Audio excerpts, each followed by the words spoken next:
U.S. President Donald Trump has declared the war in Gaza over as he heads to the Middle East for the release of the hostages and a peace summit. The hostage release is expected to begin early this morning local time. Once they are freed and cross the border, the Israeli government says it will free about 2,000 Palestinian detainees. Under the agreement, Hamas has until noon today local time to deliver the remaining captives. It's believed all 20 living hostages will be released today together to the Red Cross. This will be followed by the handover of 28 bodies. Israel declared victory in its war with Hamas on Sunday, but it's unclear if this truce will continue to hold and what comes next. An agreement has yet to be reached on Gaza's post-war governance and the territory's reconstruction. Now, these issues expected to be discussed at the peace summit today in Sharm el-Sheikh. For a closer look at the latest developments and how the truce is holding up, let's speak with Nader Hashemi. He is Associate Professor of Middle East and Islamic Politics at Georgetown University. And he joins us this morning from Washington, D.C. Prof. Hashemi, good to have you back on the show. So we know the deadline is noon local time, which is less than 10 hours from now. Trump says, everyone is cheering. As far as you can tell, is everything moving forward as planned? Because there is at least one report I've come across which says that Hamas isn't satisfied with the prisoner list given by Israel. Well, that's news to me. My understanding is that the first phase, and I want to emphasize the first phase of this plan, seems like it's on track. Which entails the release of Israeli hostages in exchange for Palestinians who are effectively hostage as well, and humanitarian aid going into Gaza, and then a discussion about the later issues, which will be, the most difficult ones. That has to do with, the future of Hamas. Will they disarm? Will they agree to the peace plan? And then who will govern Gaza? What role will the international community play? Those are all the most difficult and thorniest issues. And Hamas hasn't agreed to any of them. So my big fear is that after this first phase is over and the Israeli hostages are released and some humanitarian aid has gone back into Gaza, we will be witnessing a restarting of the war. Because the basic elements that are at the root of this war have not been discussed or presented in Donald Trump's peace plan, and that's the question of occupation, the occupation of Israeli, of Palestinian territory by Israel, and the inability or the refusal of the international community to deal with that fundamental subject. All right, Professor, meantime, we are hearing that Hamas has mobilized fighters to maintain order, which you can argue is quite necessary right now. Others are saying it's reasserting control, clashing with a local clan, for example, which raises questions about disarmament and governance. You were just talking about that. But I want to ask you also about the security situation in Gaza right now. I mean, how quickly do you feel a stabilization force needs to start work? Or are you reasonably confident Hamas is sincere about eventually handing over all functions of the government to someone else? No, I'm not, because Hamas has not said they will disarm. What they have said is they're willing to allow a group of Palestinian technocrats to come into Gaza and to run the affairs of the people of Gaza, but they haven't agreed to disarmament. So this is one of the big issues that everyone is watching. This international stabilization force is in Donald Trump's plan, and it's supposed to be composed of Arab and Muslim states. But without Hamas agreeing to disarm and allowing this international stabilization force to come in, I don't see how things move in the direction of Donald Trump's peace plan. So that's an immediate sticking point. So this is all yet to be determined. I'm very pessimistic that Hamas is going to, after this amount of bloodshed and this amount of devastation in Gaza, to quote Donald Trump, Gaza is a demolition site. It's suffered severely, as a result of this war. And at the end of the day, despite severe, punishment that has been inflicted on the people of Gaza, Hamas still remains in power. So how do you deal with that problem? Donald Trump has a plan, but implementing it is it's unclear how it's going to get implemented. So to stop the ceasefire from collapsing, Professor, how early can intervention make a difference, do you think?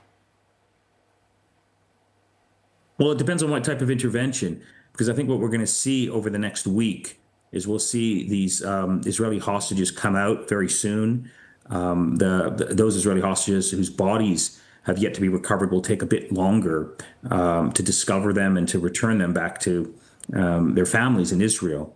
And then, Palestinian prisoners will be released. And then everyone is going to be talking about the next phase, which deals specifically with, this international stabilization force, the disarmament of Hamas. And that can drag on for a very long time because I don't see Hamas giving up their arms. They're very much still in control. As Arnold just suggested, they are reasserting their control over Gaza now that there is a ceasefire in place.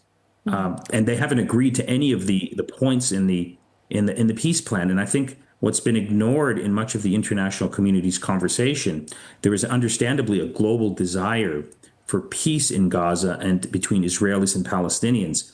But I find it very difficult to call this a peace plan when not one Palestinian was consulted on the terms of the peace plan. I mean, just imagine a similar scenario where there was a conflict in Singapore and a peace plan was proposed, but not one Singaporean was consulted on the details of the peace plan. So how could that be a peace plan when one of the parties to the conflict have been completely absent from the conversation? So I'm very pessimistic about what's going to happen after phase one is over. I'm very worried that there's going to be a restart of the war. And of course, the key person here who really holds all the cards is Donald Trump, because he's the one who has leverage over Netanyahu. He's the one that has close relations with Arab and Muslim states that have leverage over Hamas. And it's an open question how much time and energy Donald Trump wants to invest in maintaining this ceasefire and advancing his peace plan. Well, Mr. Trump seems upbeat, though. I mean, meeting with world leaders in Egypt soon, where a signing ceremony it has been suggested. But as you mentioned, no representatives from Israel or Hamas being there. What exactly are these leaders expected to sign, and how significant is that President Mahmoud Abbas is going to be there, given that he's been excluded from top-level talks since 2023? Yeah, right. So Donald Trump, of course, is euphoric because, as everyone knows, Donald Trump is very much about the limelight. I think he's very disappointed that he didn't win the Nobel Peace Prize, which convinces me that he's not going to be interested in investing more time in this issue now that the Peace Prize has been awarded to somebody else. I think a lot of the international leaders are going there just to, I think, impress Donald Trump. I'll just cite one example. The Prime Minister of Canada was in Washington just a couple of days ago trying to get tariff reductions and a better economic relationship with Donald Trump. None of that was given. Now he's showing up in Sharm el-Sheikh, not because he, I think, fundamentally cares about this peace plan, but I think he really wants to demonstrate that he is supportive of something that Donald Trump feels very strongly about because of, the economic relationship that Canada has with the United States. And that applies, I think, to Keir Starmer and the UK and many other world leaders who are suffering under sanctions. So I think that's a big part of what's happening here. It's largely symbolic. It's largely driven by Trump's ego. It has very little connection to the underlying fundamental problems that are at the heart of the conflict in Gaza. So is it right to say then, Professor, that world leaders don't really have a shared vision, for peace in the Middle East? I mean, we know that the gathering includes architects of plans. Yeah, they were more than 100 years ago, but these plans led to the UN's partition plan in 1947, which some believe is the root of the problem. So I'm wondering, is there unity, or is this, as you were saying earlier, that this is just going to be, for show, with the details of the 20-point peace plan, yet to be fleshed out with very little detail? No, you're right. This is very much driven by Donald Trump, and it's the rest of the world following along his lead. Note that there's no reference in Donald Trump's peace plan to international law. So how can you have a serious plan for peace when the acceptable international norms and rules are absent from this peace plan?